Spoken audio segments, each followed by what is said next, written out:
जय श्री राम दोस्तों आज का जो विषय है वो है दिव्य दृष्टि थर्ड आई एक्टिवेशन करते समय हमें आसन बंधन कैसे करते हैं वो चीज़ आपको समझाऊंगा।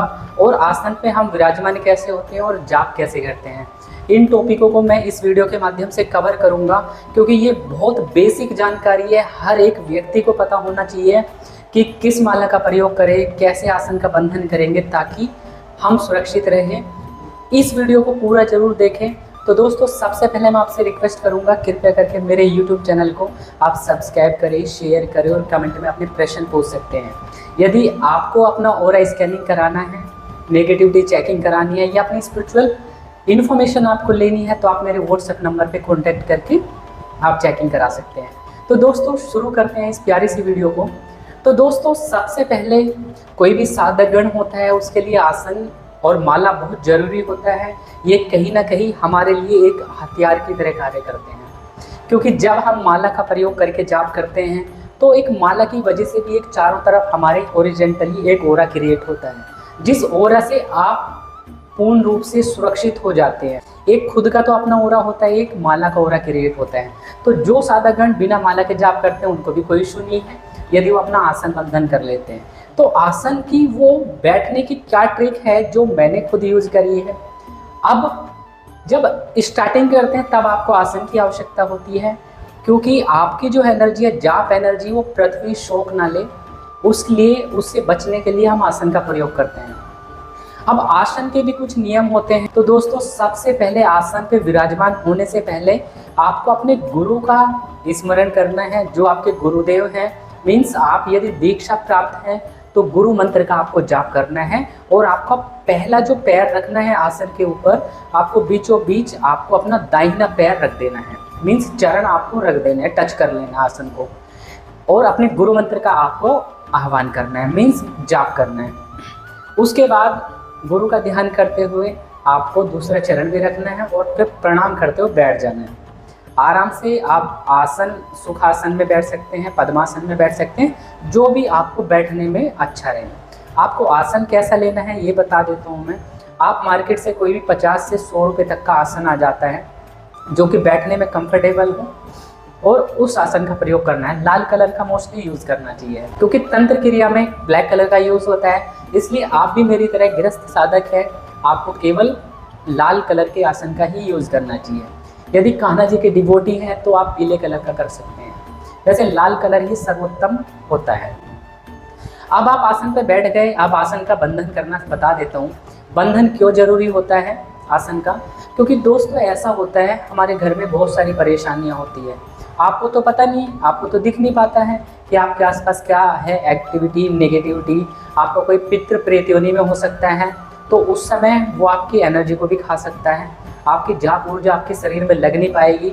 और जब आप आसन बंधन करके बैठोगे तो कोई आपकी जाप ऊर्जा को चुरा भी नहीं पाएगा। इन टॉपिकों को मैं आगे भी कवर करूंगा बट शॉर्ट रूप में आपको बता रहा हूँ। अब आपके घर के अंदर तंत्र बाधा है तो नेगेटिविटी आपको झपट्टा मारेगी। यदि बिना आसन के बंधन के बैठ रहे हैं आप तो आपके घर में जो नकारात्मक शक्ति है वो आपको झपट्टा मारेगी, आपका सर भारी कर देगी, कंधे भारी कर देंगे, चक्रों को मलिनता लगा देती है। तो ऐसे परेशानियों से बचने के लिए हमें पहले ही सिक्योर होकर बैठना है ताकि आपका कोई ऑरा ना चुरा पाए, आपकी जाप एनर्जी को ना खा पाए और आपके जाप ध्यान मेडिटेशन में कोई विघ्न ना आए। तो इसके लिए हम अपने शरीर का बंधन करते हैं। तो दोस्तों आपको बंधन करने के लिए सबसे पहले आपको या तो कोई चाकू हो, आपके पास चाकू ले सकते हैं और आपको अपना गुरु मंत्र का जाप करना है। अपने गुरु से आप प्रार्थना करेंगे कि मेरे ऑरा को लॉक करे या इष्ट देवता से। तो आपको वो चाकू अपने ऊपर से क्लॉकवाइज घुमाना है। क्लॉकवाइज ऐसे घूमेगा, शायद आपको उल्टा दिखे, आपको 3 बार घुमा लेना है और 3 ही बार मंत्र का जाप करना है, जो भी आपका इष्ट देवता का मंत्र है या गुरु मंत्र है। तो उसे ऐसा करने से आपको 3 बार करने से 3 बार ऐसे मार देना है। ये करने मात्र से आपका ऑरा लॉक हो जाता है। आपको प्रे भी करना है, हे हनुमान जी महाराज, हे माता काली, हे शिव शंकर भोले बाबा, कृपया करके मेरे ऑरा को लॉक करें ताकि कोई भी नेगेटिविटी मेरे शरीर को कोई झपट्टा ना मार पाए और मेरे आसन की, मेरी ऊर्जा को कोई ग्रहण ना कर पाए। कहने मात्र से आपका ऑरा लॉक हो जाता है। तो ऐसा करके जब बैठेंगे तो आपके शारीरिक परेशानी, उबासी आना, ये सारी चीज़ें आपकी छट जाएंगी, ये चीज़ें नहीं आएंगी। और ये छोटी छोटी बातें बहुत महत्वपूर्ण होती है। आगे जैसे जैसे जाप ध्यान करेंगे आपको सूक्ष्म आसन प्राप्त हो जाएगा देवी देवता से। तो कहीं भी आप जाएंगे अपने सूक्ष्म आसन का आप आह्वान करेंगे कि हे मेरे सूक्ष्म आसन आप प्रकट हो और नीचे विराजमान हो जाए, तो वो सूक्ष्म आसन आएगा और आपके नीचे आ जाएगा। तो आपकी एनर्जी, भले ही आप बिना आसन के बैठे हो तब भी आपकी कोई नेगेटिविटी या धरती माता सोख नहीं पाएगी। तो ये सूक्ष्म आसन आपको मिलता है, हर किसी को मिलता है, बट वो लोग देख नहीं पाते हैं, क्योंकि जब आप जाप ध्यान करते हो कुछ समय के बाद आपका माला और आसन जागृत हो जाते हैं। तो बंधन लगाना आप सीख गए हैं, तो सभी को गोमुखी का प्रयोग करना चाहिए।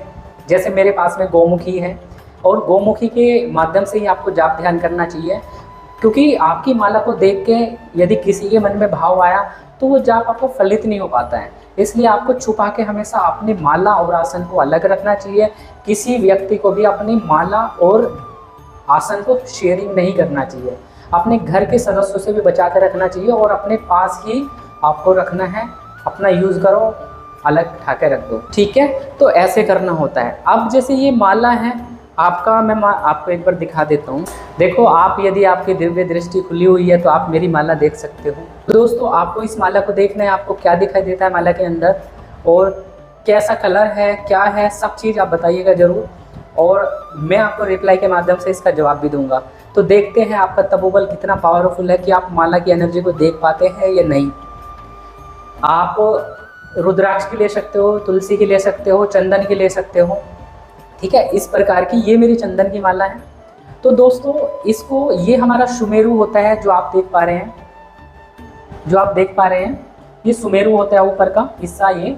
और इससे हमेशा अपनी कन की उंगली को हटा के रखना होता है, इस स्थिति में रखना होता है सामने, क्योंकि गुरु का पक्ष आता है। और ये गुरु, सुमेरु को गुरु बोला जाता है एक तरीके से, तो इसे गुरु बोला जाता है। तो हमेशा इसको लांघना नहीं होता। जो व्यक्ति इसको लांघते हैं तो उनका जाप ध्यान सब व्यर्थ हो जाता है, खराब हो जाता है कहीं ना कहीं। तो दोस्तों माला का जाप हमेशा आपको इसको होल्ड करना है अपनी अनामिका उंगली पे, और उसके माध्यम से जो आपका अंगूठा और ये होती है, मनकों को पकड़ के आपको पीछे को खींचना होता है। इस तरीके से आपको अपनी माला को चलाना होता है। माला को हमेशा ऐसे ही चलाएंगे, और जैसे आप पूरा करके, तो दोस्तों जब हम जाप करते करते यहाँ तक आ जाते हैं, उसके बाद में हमको इस माला को रोटेट कर लेना, घुमा लेना है, ऐसे घुमा लेना है। आपको माला को ऐसे घुमा लेना है अंदर की तरफ को, और फिर जाप यहाँ से ही चालू करने, मतलब ऐसे घूम के हम चले थे, ऐसे आ गए, और फिर इसी माला को वहाँ से ही चालू करें। ऐसे चल रही है हमारी माला लगातार, तो ऐसे ही जाप करना। तो दोस्तों इस तरीके से आपको जाप ध्यान करना चाहिए। और आपको जब जाप ध्यान करेंगे, आसन पर बैठ गए, तो कमर को बिल्कुल सीधा करनी है। रीढ़ की हड्डी जितना सीधी रहेगी उतना ज़्यादा आपका बढ़िया रहेगा। आपको आंखें बंद करके या आंखें खोल के आपको जप करना है, और लगातार आप ऐसे जप करो। लगातार आपको 2 घंटे कम से कम जाप करना चाहिए, सुबह और शाम। कम से कम 100 माला का आपको जप करना चाहिए। एक दिन में 100 माला तो चाहिए। कोई 200 करता है तो वो बहुत बढ़िया हो जाएगा। बहुत जल्दी से सारी नसें नाड़ियाँ उसकी एक्टिवेट होंगी, और कहीं ना कहीं आपका सारा जाप आपका नाभि पे ठहरेगा, और सीधा मूलाधार से आपकी एनर्जी विश्व ऊर्जा के साथ कनेक्ट होकर आपकी कुंडलिनी आपकी बहुत तेज गति से उठती है। तो दोस्तों आपको बिल्कुल कमर सीधी रखनी है। जितनी स्ट्रेट करेंगे उतनी ही आपकी सुषुम्ना नाड़ी चलेगी, उतनी ज़्यादा आपकी कुंडलिनी ऊपर उठ पाएगी। तो आपको अपने, क्योंकि कोई भी एनर्जी गिरती है वो कहीं ना कहीं ब्रह्मरंध्र के माध्यम से गिरती है। ब्रह्मरंध्र के माध्यम से गिर के वो आपके मूलाधार तक कनेक्ट होकर आपकी कुंडलिनी उठाती है। तो दोस्तों यदि आप भी जाप ध्यान मेडिटेशन में ऐसी कोई गलती कर रहे हैं तो आज से ही सुधार लीजिए, और जिस तरीके से मैंने आपको बताया है उस तरीके से आप अपने आसन को बांधिएगा, अपना जाप माला को पकड़ के जाप कीजिएगा, और डेफिनेटली आपको भी दिव्य दृष्टि खुले। मैं अलबेले बालाजी से यही प्रार्थना करता हूँ। तो दोस्तों मेरे यूट्यूब चैनल को सब्सक्राइब करें, शेयर करें, और कमेंट में अपने प्रश्न लिख के भेज सकते हैं। और दोस्तों वीडियो को देखने के सभी का तहे दिल से जय श्री राम।